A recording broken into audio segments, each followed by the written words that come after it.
Dans la main à la brésilienne, image forte, image symbole pour cette équipe de Saint-Etienne. Et ça a bien marché, Saint-Etienne a pris 1 point à Nice. Résumé de cette rencontre, Laurent Vernet. Saint-Etienne ne descend pas sur la Côte d'Azur pour une simple visite touristique. C'est sûr, les Verts et leur coach Alain Michel, menacés de limogeage en cas de défaite, visent la gagne et rien d'autre. Alors, quitte à mourir, autant le faire avec ses idées. Le coach stéphanois est fidèle à son 3-5-2.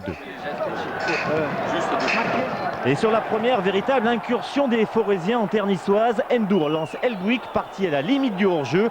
Derrière, le centre trouve au 6 mètres Rodrigao. Le transfuge de Santos ouvre la marque au quart d'heure de jeu. Saint-Etienne mène à Nice 1-0. Déjà des soucis pour Sandro Salvioni, l'entraîneur niçois. Quant au Brésilien, il signe là son 2e but de la saison pour son retour au devant de l'attaque stéphanoise.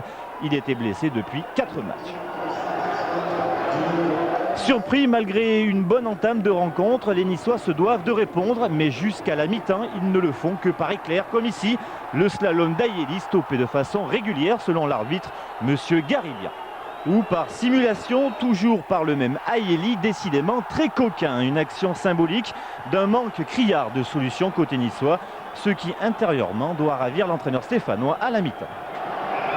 Pour l'instant, on est bien en place. On est bien en place. Il faut surtout ne pas être pris sur la qualité des attaques rapides de Nice. Il ne faut pas leur donner de l'élan. Il faut être capable de les bloquer, pas trop haut, mais suffisamment dans la zone de milieu de terrain. Et à partir de là, sur nos récupérations, il y a des choses intéressantes à faire. Voilà donc des choses intéressantes à venir, mais à la reprise, une nuée de fumigène jetée depuis le COP sud niçois sur les buts de Casagrande retarde ce coup d'envoi. Alors, les forces de l'ordre viennent assiéger la tribune et calmer les esprits. Le jeu reprend avec un quart d'heure de retard dans cette 2e période. Revoilà les Niçois avec de meilleures intentions. Elles sont simples, jouer au ballon et à l'image de Scotto, une montée rageuse suivie d'un tir en bout de course bien capté par Casagrande. Pamaro en force adresse sur ce coup franc des 30 mètres un message au gardien stéphanois.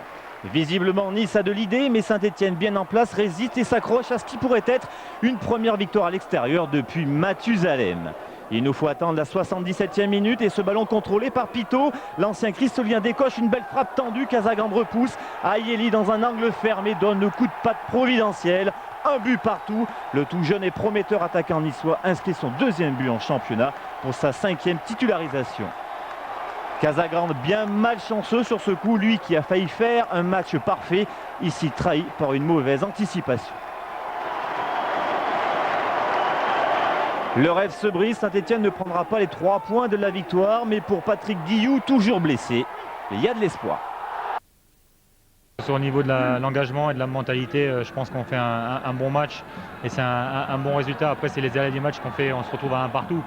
Mais je pense que dans l'ensemble, il y a beaucoup de points positifs ce soir, au niveau de la solidarité surtout. Encore faut-il ne pas perdre, car à l'ultime seconde, Pablo Rodriguez a la balle de match avec ce coup franc bien placé. Mais dès 2 points, le gardien stéphanois sauve son équipe et quelque part son entraîneur. Oui, pour l'instant, les choses ne bougent pas.